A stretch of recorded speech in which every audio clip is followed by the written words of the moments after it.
My name is Grace Mitchell, and I'm 32 years old. What I'm about to share with you might sound like something out of a legal thriller, but every word is true. And it happened just last year when my adoptive mother tried to steal my $2.5 million inheritance using 3 lawyers and a room full of family members who thought I didn't deserve a penny. You see, when someone spends 24 years reminding you that you're lucky to have a roof over your head, they never expect you to inherit more money than they'll see in a lifetime. They especially don't expect the grandmother they ignored to have planned the perfect legal counterstrike from beyond the grave. Before I tell you exactly how I walked into that ambush and turned the tables completely, please take a moment to like and subscribe, but only if stories about standing up to family bullies truly resonate with you. I'd love to know where you're watching from and what time it is there. I read every comment. Now let me take you back to that Tuesday morning when my phone rang and my adoptive mother's fake sweet voice said the words that changed everything. The law offices of Johnson and Associates occupied the entire 15th floor of a gleaming downtown high-rise. As I stepped out of the elevator that morning, my heels clicking against marble floors, I already knew something was very wrong. Patricia had insisted on this specific location, this specific time, and when Patricia Mitchell got specific, it meant she'd been planning. The receptionist barely looked up. Conference room C, they're waiting. They. Plural. My stomach tightened. I pushed open the heavy oak door to find a scene straight out of my nightmares. Patricia sat at the head of the polished conference table, her brother Robert to her right, both wearing their court-best suits. My adoptive siblings, James and Linda, flanked them like guards. But it was the 3 men in identical gray suits on the opposite side that made my blood run cold. Lawyers. 3 of them. Grace, finally! Patricia's voice dripped honey over poison. Sit down. We have documents to discuss. The papers were already spread across the table. Official-looking, intimidating, with little yellow tabs marking signature lines. I recognized the letterhead immediately. Transfer of inheritance rights. You brought lawyers? I kept my voice steady, though my hands trembled slightly as I pulled out a chair. Robert leaned forward, his retired lawyer smirk in full display. We're simply ensuring everything is handled properly. After all, we're talking about a substantial sum that rightfully belongs to the family. The family. As if I'd ever truly been part of it. But I wasn't the naive little girl they remembered. While they'd been arranging their lawyers and their ambush, I'd been making arrangements of my own. My phone buzzed once in my purse, a simple message that made me breathe easier. I was not alone. Looking at their expectant faces, I couldn't help but remember the 8-year-old girl who'd arrived at their doorstep with nothing but a garbage bag of clothes and a teddy bear. My parents had died in a car accident, and Patricia, my mother's distant cousin, had graciously taken me in. Every family dinner for the next 20 years ended with the same reminder. Grace, you should be grateful. Not everyone would take in someone else's child. Someone else's child. Never their daughter. Never just Grace. The distinction became clearer as we grew older. James got a BMW for his 16th birthday. I got a lecture about not expecting handouts. Linda's college tuition was paid in full. I worked 3 jobs to afford community college before nursing school. Family vacations to Hawaii? Sorry, Grace. Only 4 tickets this year. Christmas cards with the Mitchell family never included my face. But there was one person who saw through it all. Grandma Eleanor. Patricia's mother-in-law had moved in with us when I was 15, and from day one, she treated me like I'd always belonged. While Patricia counted every dollar spent on my food and clothes, Grandma Eleanor taught me chess in her study. While Robert called me the stray at family gatherings, she introduced me as her granddaughter to everyone at her country club. You're more my granddaughter than blood could ever make you, she told me once, her weathered hands holding mine. Blood doesn't make family, Grace.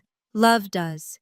And you, my dear, have more love in your pinky finger than some people have in their entire bodies. I'd laughed it off then, thinking it was just Grandma being sweet. I didn't know she was already planning.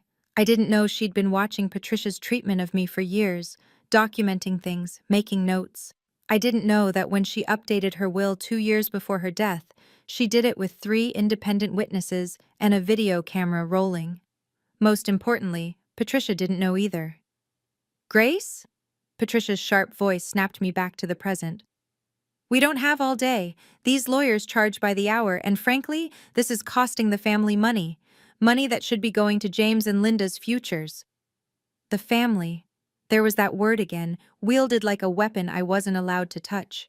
Let me be clear, Patricia continued, shuffling the papers with practiced efficiency. Mother Mitchell left you that money due to confusion in her final months. We all know how she was at the end. Not quite herself. I bit my tongue. Grandma Eleanor had been sharp as a tack until her last breath, and everyone in this room knew it. James cleared his throat, his expression mimicking our mother's disapproval. Look, Grace, we're not saying you don't deserve something, but $2.5 million? While I'm struggling to keep my position at Mom's company, while Linda can't even find work? Linda nodded eagerly, her designer handbag, a $3,000 Christmas gift from Patricia, sitting prominently on the table. It's not fair. We're her real grandchildren. Real. There it was. Uncle Robert pulled out a folder, his voice taking on his courtroom tone. I've taken the liberty of researching similar cases.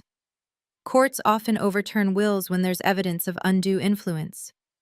A non-blood relative who suddenly inherits everything while biological family gets nothing? Red flags everywhere. I was her caregiver for the last 2 years, I said quietly. I took unpaid leave from the hospital. I slept in a chair beside her bed for her final 3 months. Exactly! Patricia's eyes lit up triumphantly. You isolated her from her real family. Classic manipulation tactics. The accusation hung in the air like a slap. I wanted to scream that they'd visited Grandma exactly 3 times in her final year, and only when they needed money. I wanted to remind them how Patricia had complained about the burden of having her mother-in-law in the house, how she'd tried to put Grandma in the cheapest nursing home she could find. But I stayed silent, because Grandma Eleanor had taught me something else during those long chess games. Never interrupt your enemy when they're making a mistake. The first lawyer, a thin man with cold eyes, slid a document across the table. Miss Mitchell, this is a voluntary transfer of inheritance. Sign here, and this unpleasant situation goes away. Refuse, and the family will be forced to pursue legal action for undue influence, elder abuse, and fraud. Elder abuse. They were accusing me of elder abuse. My phone buzzed again, a simple message. In position. I looked up at their expectant faces and smiled. Before I sign anything, I need to make a phone call. If you've ever felt like an outsider in your own family, you'll understand what comes next. Before we continue, if this story resonates with you, please hit that like button. It really helps others find these stories. And tell me in the comments, have you ever had to stand up to family members who thought they could walk all over you? Your stories give me strength. Now let me tell you what Patricia didn't know about Grandma's final months. No phone calls, Patricia said sharply. You decide now, or we file the paperwork this afternoon. The second lawyer, a younger man with an eager expression, opened his laptop. We've already drafted the complaint. Elder financial abuse, isolation of a vulnerable adult, forgery concerns regarding the will's witnesses. Forgery? I couldn't help but laugh. You're seriously suggesting $2.5 million, Grace? Robert interrupted, his voice hard. That's not just money. That's security for this entire family. That's James's children's college funds. That's Linda's chance to start over. That's Patricia's retirement. Patricia's retirement. From the company she'd inherited from her late husband. The company worth $8 million. And if I refuse, I asked, though I already knew the answer. Patricia's mask finally slipped, revealing the cold calculation beneath. Then we destroy you. Every hospital in this state will know you're under investigation for elder abuse. Your nursing license? Gone. Your reputation? Destroyed. And after we win, and we will win, You'll owe us legal fees that will bankrupt you for life." The third lawyer pulled out his phone. "I have a contact at the state nursing board. One call and you're under official review by end of business today." They'd thought of everything, or so they believed. What they didn't know was that I'd already consulted with someone about this exact scenario. What they didn't know was that Grandma Eleanor had seen this coming 2 years ago. What they didn't know was that every single threat they'd just made had been recorded by the phone in my pocket.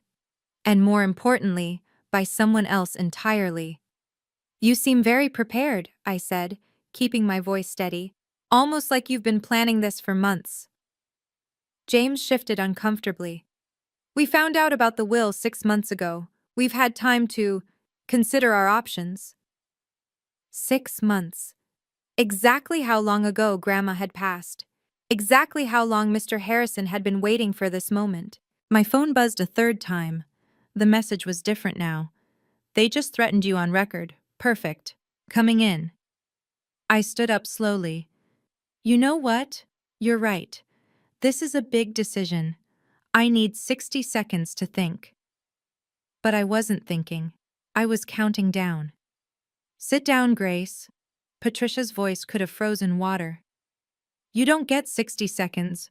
You've had 6 months." 6 months of manipulating our mother's money, Robert added.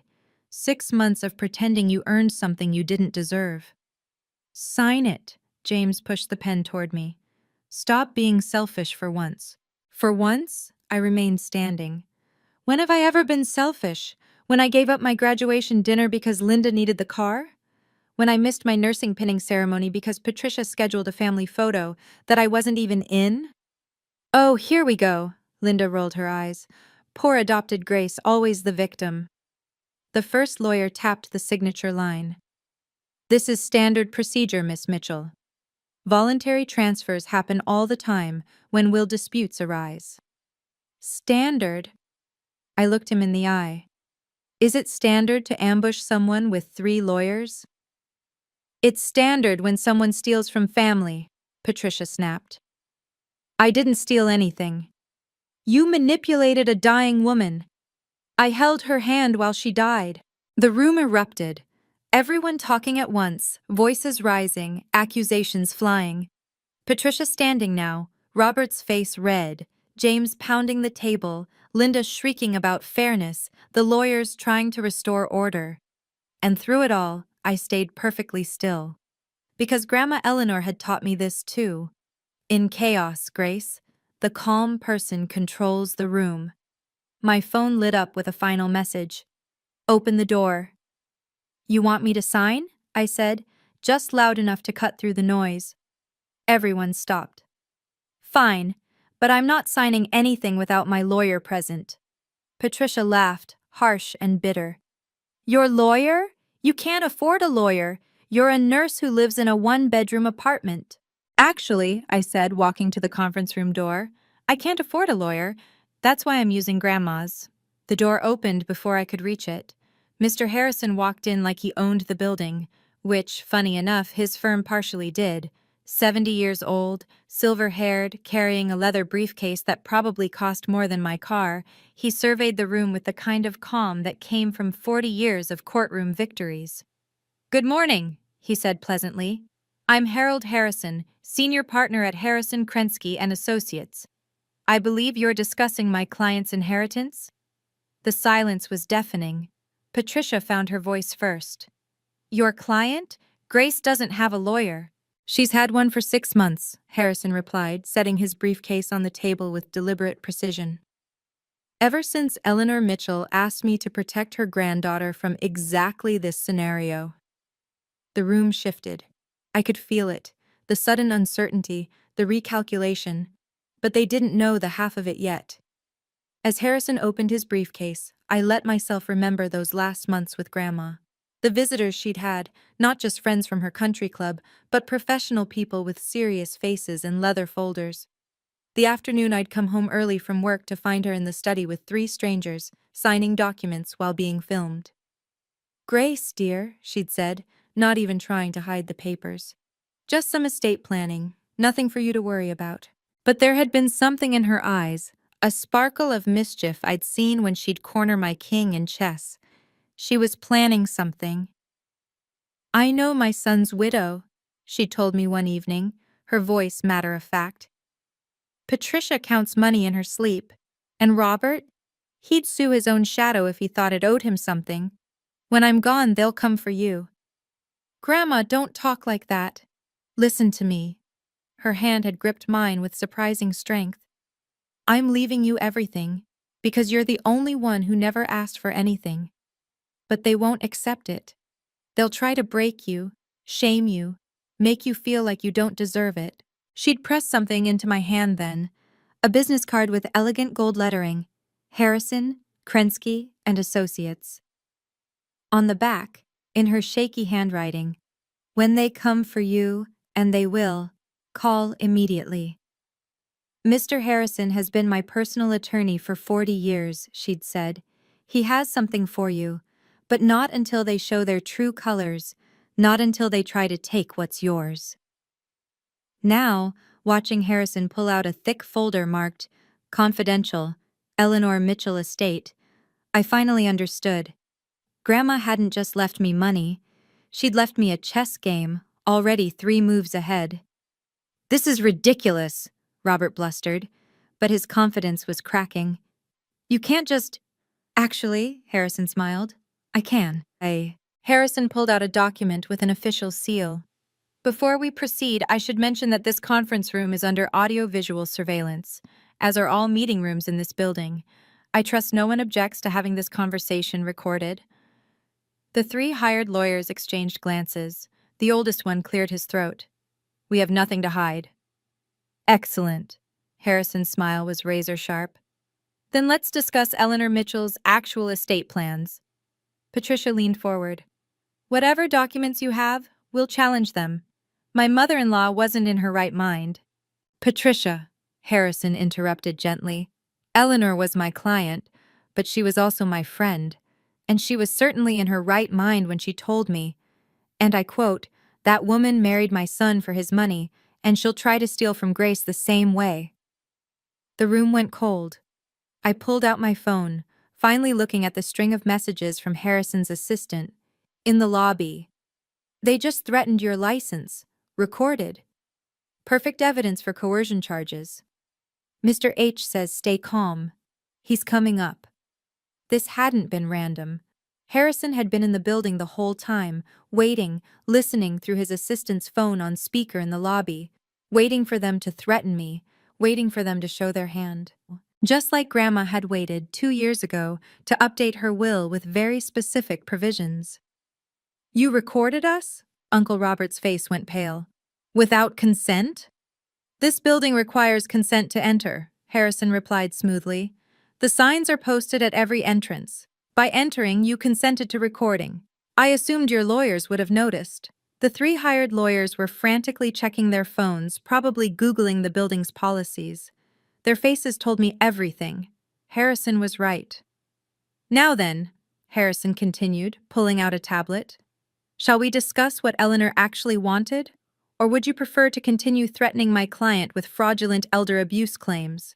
Patricia's mask was completely gone now, replaced by naked panic. "We're her family. We have rights." "You have," Harrison said quietly, "exactly what Eleanor chose to give you, which, as you're about to learn, was quite specific." He turned the tablet toward them. Grandma Eleanor's face filled the screen, alive and sharp-eyed, sitting in this very building's senior partner conference room. "Hello, Patricia," her recorded voice said. "If you're watching this, you've done exactly what I expected."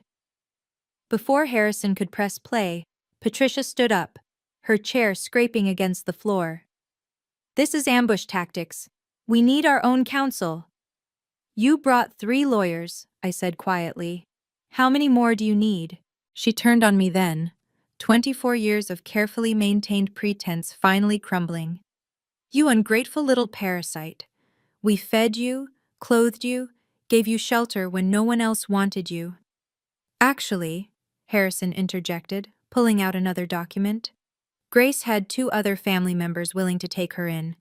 You petitioned the court for custody because, let me check the record, the monthly foster care stipend would help with household expenses. The foster care stipend, I'd never known. Patricia's face went white, then red. She pulled out a folder of her own, thick, organized, vindictive. Fine. You want to play hardball?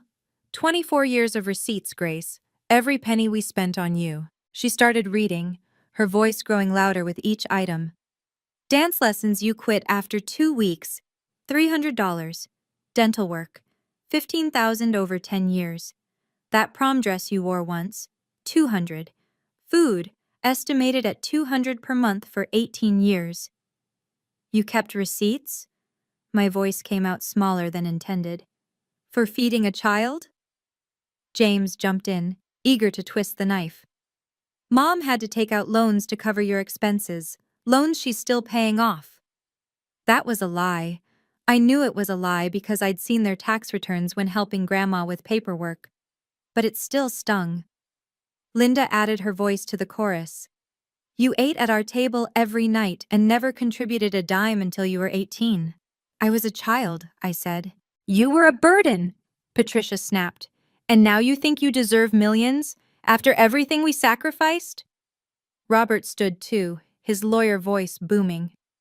No judge in this state will let an ungrateful adopted child steal from biological family. We have moral law on our side. Moral law? I laughed, but it came out broken. You visited Grandma 3 times in her last year. 3 times. We were busy. You were 10 minutes away. The room exploded again. Accusations flying, voices rising, fingers pointing. The 3 lawyers Patricia had hired were frantically taking notes, probably calculating their billable hours. This was spiraling exactly where Patricia wanted it to go, into an ugly public battle that would drain me financially and emotionally. That's when Harrison pressed play on the tablet. Grandma's voice filled the room, strong and clear. If you're watching this, Patricia, it means you've tried to steal from Grace. So let me be perfectly clear. This is where everything changes. If you're still watching, you're about to witness one of the most satisfying legal reversals I've ever experienced. Quick reminder to subscribe if you haven't already.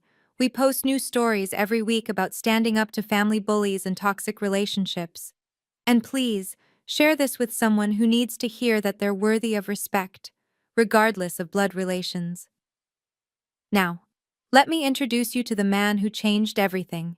Grandma's face on the screen was serene, sitting in what I now recognized as Harrison's personal office.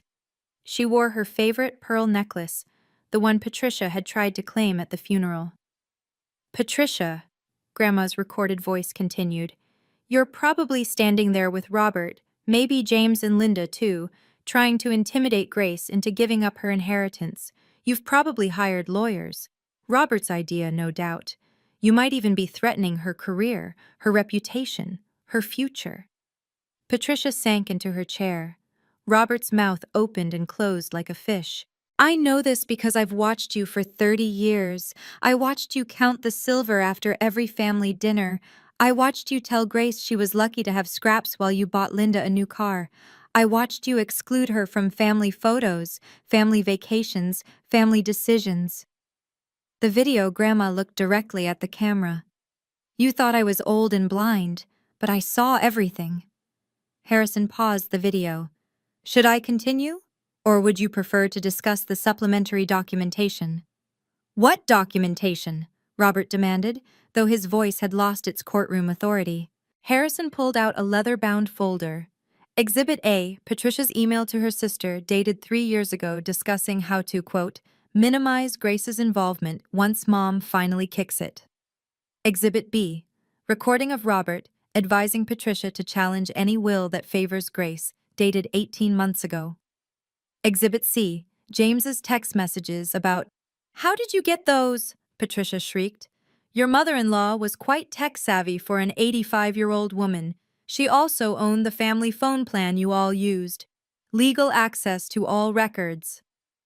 The 3 hired lawyers were backing away from the table now, physically distancing themselves from their clients. The oldest one closed his briefcase. "We need to confer with our clients privately." "By all means," Harrison said pleasantly. "But first, let's finish Grandma's message." He pressed play again. On screen, Grandma pulled out a document. "This is my will, updated 2 years ago. Present our 3 witnesses. Dr. Margaret Chen, my physician of 20 years, Judge Dorothy Williams, retired, and Father Michael O'Brien from St. Mary's.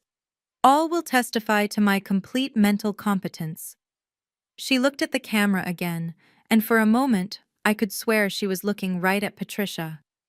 "I leave everything to Grace, because she's the only one who loved me for me, not my money. And if you try to take it from her, you'll trigger the special provisions I've put in place." "Special provisions?" Harrison smiled. "This is where it gets interesting." Harrison pulled out a document with multiple official seals. "This is the supplementary trust documentation, filed in 3 states to prevent jurisdiction shopping. Mrs. Eleanor Mitchell established an irrevocable trust 2 years ago, with very specific conditions." He began reading in his courtroom voice. "In the event that any family member challenges Grace Mitchell's inheritance through legal action, threatens legal action, or attempts to coerce her into surrendering said inheritance, the following provisions automatically activate." Patricia grabbed for the document. Harrison smoothly moved it out of reach. "First, a penalty clause. Any family member who challenges this will owes the estate, now Grace, $5 million in damages." "$5 million?" Robert went pale. "That's impossible. You can't—" "I can, and I did." Grandma's voice came from the tablet still recording. "I liquidated my private investments to ensure this clause had teeth." Harrison continued reading. "Second, all documentation of Patricia Mitchell's financial misconduct during her management of Mitchell Industries will be forwarded to the IRS and State Attorney General." Patricia's face went from red to white. "What financial misconduct?" "The discrepancies your mother-in-law found when she did a private audit last year," Harrison said mildly. "She chose not to pursue it then, out of consideration for her grandchildren. But that consideration was conditional." James stood up so fast his chair fell over. "Mom, what is he talking about?" Harrison ignored the interruption. "Third, the video depositions Eleanor made regarding the family's treatment of Grace will be released to what she calls interested parties." "What interested parties?" Linda demanded. "Your employers, for one," Harrison replied. "James, your company has strict ethics clauses about bullying and harassment, doesn't it? Linda, weren't you applying to graduate programs that require character references?" The room was dead silent now. Even the 3 hired lawyers had stopped taking notes. Harrison turned the tablet back toward them and pressed play one more time. Grandma Eleanor looked tired but determined. "I know you all think I was a foolish old woman, but I built a pharmaceutical company from nothing before Patricia even met my son. I know how to protect what matters." She held up a photo. It was of her and me at my nursing school graduation, both of us beaming. "Grace is what matters. She loved me when I was difficult, cared for me when I was sick, and never once asked for anything in return. That's why she gets everything. And if you try to take it from her—" She smiled then, that chess master smile I knew so well. "You'll lose everything." The video ended. Harrison closed the tablet with a decisive click. "Now then," he said pleasantly, "shall we discuss your options?" "This is extortion," Robert said, but his voice shook. "You can't enforce—" Harrison pulled up another video on his tablet. "Let me show you the authentication process." The screen filled with a conference room, larger, more formal. Grandma sat at the center of a long table, surrounded by professionals. "State your name for the record," a voice said off camera. "Eleanor Catherine Mitchell, born June 15, 1938. "And you're here of your own free will?" "I am." The camera panned to show 3 doctors in white coats. The first one spoke. "I'm Dr. Margaret Chen, Chief of Psychiatry at St. Mary's Hospital. I've administered a complete cognitive assessment to Mrs. Mitchell. She scored in the 98th percentile for her age group. The second doctor, Dr. James Patel, neurology. Brain scans show no signs of dementia, Alzheimer's, or any cognitive impairment. The third, Dr. Sarah Kim, internal medicine. Mrs. Mitchell's medications have been reviewed. Nothing that would impact decision-making capacity. The camera returned to Grandma. I am updating my will today, January 15th, 2023, because I want to ensure my granddaughter Grace is protected from family members who have shown a pattern of emotional and financial abuse toward her. Could you elaborate? The off-camera voice asked. Certainly. Grandma pulled out a notebook. On December 23, 2019, Patricia told Grace she couldn't attend Christmas dinner because there wasn't enough room, despite having 12 seats and 8 people. On June 3, 2020, Patricia withdrew Grace from the family health insurance without telling her, which Grace discovered when she needed emergency care. On August 15, 2021, "We get it!" Patricia screamed, standing up. "Stop the video!" Harrison paused it. "There's 40 minutes more. Would you like to see the part where she discusses your attempt to power of attorney her assets while she was in the hospital for routine surgery?" The 3 lawyers Patricia had hired were packing up now. The oldest one addressed Patricia directly. "Mrs. Mitchell, we can no longer represent you in this matter. Continuing would be an ethical violation." "What? You can't just—" "We can, and we must." He looked at Harrison. "I assume you'll be filing the appropriate notifications?" "Only if necessary," Harrison replied smoothly. They left quickly, probably calculating how to bill for the partial hour while distancing themselves from potential fraud charges. Now it was just family, if you could call us that, and Harrison. "You have 2 options," Harrison said, his voice gentle but firm. "Sign a legal agreement to never contest Grace's inheritance or face the full consequences outlined in the trust documents." Patricia looked at me then, really looked at me for the first time in years. "You planned this?" "No," I said quietly. "Grandma planned this. She just loved me enough to make sure you couldn't hurt me anymore." Harrison placed a new set of documents on the table. "This is a cease and desist agreement. Sign it, and this ends here. No penalties, no revelations, no investigations. You simply walk away and never contact Grace about the inheritance again." "And if we don't?" Robert asked, though the fight had gone out of his voice. "Then by 5 p.m. today, I file the penalty clause activation with the court. The IRS receives Patricia's audit documentation by Monday. Your employers receive the video depositions by Wednesday. And Grace gets a restraining order against all of you by Friday." He pulled out his phone, showing a screen full of drafted emails. "Everything is prepared. I just need to hit send." Patricia's hands shook as she reached for the cease and desist papers. "This is cruel." "No," I said, finding my voice at last. "Cruel was telling an 8-year-old girl that her parents' death was an inconvenience to you. Cruel was making me eat in the kitchen while the real family ate in the dining room. Cruel was 24 years of reminding me I didn't belong." I stood up, steady now. "This isn't cruel. This is consequences." James looked between his mother and me. "Grace, we're still family." "No," I interrupted. "We're not. Family doesn't ambush you with lawyers. Family doesn't keep receipts for feeding a child.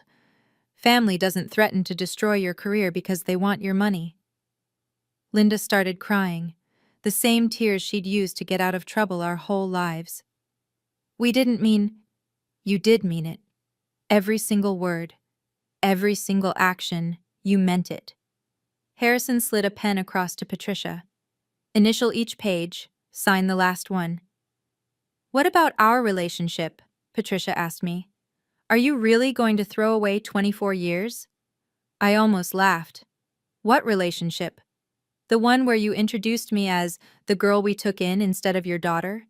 The one where you told me I should be grateful for scraps?" I pulled out my checkbook, the one linked to Grandma's estate account, already transferred to my name. "You know what? Let's make this clean." I wrote a check for $50,000 and slid it across the table. This covers every penny you spent raising me, according to your own receipts. Now we're even. Patricia stared at the check like it was poisonous. Take it, I said. It's more than you ever gave me freely. Robert signed first, his lawyer's mind recognizing defeat. James followed, then Linda. Patricia held out the longest, the pen hovering over the signature line. I tried to love you, she said quietly. No, I replied. You tried to control me. There's a difference. She signed. Harrison collected the signed documents with practiced efficiency, making copies on the conference room scanner. These are legally binding as of, he checked his watch, 11:47 a.m. Tuesday, March 12th. Any violation will trigger the full penalty provisions. Patricia stood to leave, then turned back. That money was meant for the family legacy. It is, I said calmly. Grandma's legacy. A legacy of kindness, generosity, and protecting those who need it. Everything you never understood about her. Robert grabbed Patricia's arm. We need to go. Now. But I wasn't done. Wait. They all froze at the door. I want you to know something, I said, my voice steady and clear. I'm using the money to open a free clinic in Grandma's name. The Eleanor Mitchell Memorial Clinic will serve low-income families, immigrants, and anyone else who's been told they don't deserve care. Patricia's face twisted. You're wasting millions on charity? I'm investing millions in humanity, something Grandma would have loved. James shook his head. You could have set us all up for life. You've been set up your whole lives, I replied. Maybe it's time you learned to stand on your own. Linda made one last attempt. Grace, please, we're struggling. You're struggling in a 4-bedroom house with 2 BMWs in the garage. I struggled sleeping in a converted laundry room until I was 16. We are not the same. Harrison opened the door for them. I believe we're done here. As they filed out, Patricia stopped one more time. Your birth parents would be ashamed of you. The words that would have destroyed me a year ago now bounced off like rain. My birth parents are dead, but the woman who actually raised me, who taught me chess and strength and how to stand up for myself, she'd be proud, and that's all that matters. They left without another word. The door clicked shut with a finality that echoed through the room. Harrison began packing his briefcase. Your grandmother would indeed be proud. She predicted every move they made, down to Patricia's final insult. She did? He handed me a sealed envelope with my name on it. She left this for you to open after the confrontation. She said you'd know when. I recognized Grandma's handwriting immediately. Inside was a single sheet of paper with one line. They never deserved you, my darling girl. Now go live the life you were meant to live. All my love, Grandma. I held the letter to my chest and finally, let myself cry. Not tears of sadness, but of relief. The war was over. I had won. More importantly, Grandma had made sure I would win. Shall we go? Harrison asked gently. You have a clinic to build. Within 2 weeks, the family grapevine, which had always excluded me, suddenly couldn't stop talking about me. Patricia's biggest client, a medical supply company, pulled their contract citing ethical concerns about family values. Apparently, the CEO's wife had heard about the ambush from someone who knew one of the fleeing lawyers. Robert's situation was worse. The State Bar Association opened an investigation into his consultation on the attempted inheritance theft. Even retired lawyers can't use their credentials to intimidate people. He received a formal censure and was banned from providing any legal advice, even informally. James called me once, 2 months later. His voice was different, humbled. I got demoted, he said simply. My boss found out about what we tried to do to you, said it showed poor judgment and questionable ethics. I'm back in junior sales. I didn't gloat. I'm sorry that happened to you, James. Are you? Yes. I never wanted anyone hurt. I just wanted to be left alone with what Grandma gave me. He was quiet for a moment. Linda's working at Starbucks now. Mom had to sell the vacation house to cover the business losses. The vacation house they'd never invited me to, bought with money Patricia had borrowed from Grandma's accounts over the years. Grace? Yeah?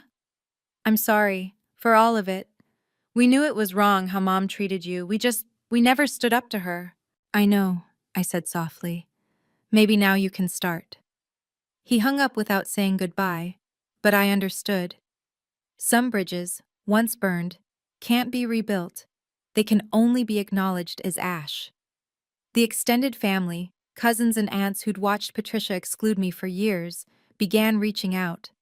Some with genuine apologies, others clearly angling for money. I responded to the sincere ones, ignored the rest. But the most surprising call came from Patricia's sister, Aunt Helen, who'd moved to California years ago. I always wondered when Eleanor would put Patricia in her place, she said. That woman documented everything, you know. She has 3 safe deposit boxes full of evidence. She really loved you, Grace. I know, I said, tears pricking my eyes. I really loved her too. 6 months after that conference room confrontation, the Eleanor Mitchell Memorial Clinic opened its doors in a renovated warehouse on the east side of town, the part Patricia had always called dangerous, but was really just poor. We served 147 patients on our first day, single mothers who couldn't afford copays, elderly people choosing between medication and groceries, immigrants afraid to seek help elsewhere. Each one reminded me why Grandma's money was going exactly where it should. I hired 10 full-time staff members, including 2 doctors who'd grown up in the neighborhood and wanted to give back. The pharmacy tech was a young woman named Maria, who'd aged out of foster care. She understood what it meant to be told you didn't belong. The local news picked up the story. Granddaughter honors inheritance with free clinic for underserved communities. They wanted to interview me, but I declined. This wasn't about me. It was about Grandma's legacy, the real one, not the money-grabbing one Patricia had imagined. 3 months after opening, we received an unexpected donation, $500,000 from the Morrison Foundation. Their letter said they'd heard about our work and wanted to support healthcare equity in honor of Eleanor Mitchell's memory. I later learned the foundation's director had been one of Grandma's bridge partners. The clinic's waiting room featured a portrait of Grandma in her younger days, when she'd been building her pharmaceutical company. The plaque beneath it read, Eleanor Catherine Mitchell, 1938 to 2023. Love is the greatest inheritance. One morning I found James standing outside the clinic, looking at our sign. It's impressive, he said quietly. Thanks. Mom drove by last week. She sat in her car for an hour, just staring at the building. I didn't know what to say to that. She won't admit it, James continued, but I think she finally understands what she lost. Not the money, the chance to be part of something good. He handed me an envelope. This is from me. Not much, but I wanted to contribute. Inside was a check for $1,000 and a note. For the kids who don't belong anywhere else. After he left, I added his check to the donation wall, right next to the one from the local Girl Scout troop who'd raised 73.50 salons selling cookies. Every donation mattered. Every person mattered. That's what Grandma had taught me, and what Patricia had never understood. It's been a year now since that day in the conference room. I still live in my 1-bedroom apartment, though I could afford a mansion. I still work part-time at the hospital, though I don't need the money. Because Grandma didn't leave me wealth to change who I am. She left it to amplify who I've always been. The clinic serves over 500 patients a month now. We've added mental health services and a social worker. Every success story, a diabetic getting insulin, a child getting vaccinations, an elderly man getting his heart medication, is a victory Grandma would have celebrated. I've built my own family now, not blood, but choice. My colleagues at the clinic, the morning coffee shop owner who knows my order, the elderly neighbor I help with groceries, people who see me for who I am, not what I can give them. Patricia and I haven't spoken since that day. I heard through James that she's in therapy now, finally dealing with whatever drove her need to control everything and everyone. I hope she finds peace. I genuinely do, but she'll find it without me. Setting boundaries isn't cruel, it's necessary. Protecting yourself from people who hurt you isn't selfish, it's survival. And choosing to use your blessings to help others isn't waste, it's purpose. Grandma knew all of this. That's why she protected me one last time, from beyond the grave. Not with money, but with the tools to finally stand up for myself. Every morning, I touch her photo in the clinic lobby and whisper the same thing. Thank you for believing in me. And every morning, I swear I hear her voice in the wind. You were always enough, my darling girl, always. What would you have done in my situation? Sometimes the greatest inheritance isn't what someone leaves you, it's the strength they help you find in yourself. Thank you for listening to my story. If it helped you feel less alone or gave you courage to set your own boundaries, please share it with someone who needs to hear it. Subscribe for more stories about overcoming family trauma and finding your own strength. Comment below. Have you ever had to choose between keeping the peace and keeping your self-respect? Your stories matter, and I read every single one. Remember, you deserve respect, regardless of where you came from. Until next time, stay strong and know your worth.